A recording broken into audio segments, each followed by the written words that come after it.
Hello everyone, my name is Lorena Kachik, and today I'm going to share with you guys my favorite vegetable juice. It's a fruit and vegetable juice actually. And I like to mix everything. An orange today, ginger, lemon, we have an apple. I get the gala apple, but usually the green apple is probably better.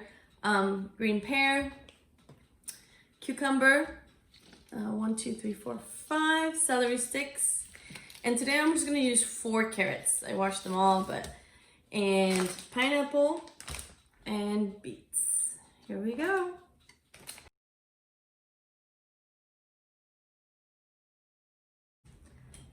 So now that you juiced everything, my favorite jars are the mason jars because I can keep them in the refrigerator for a little bit longer.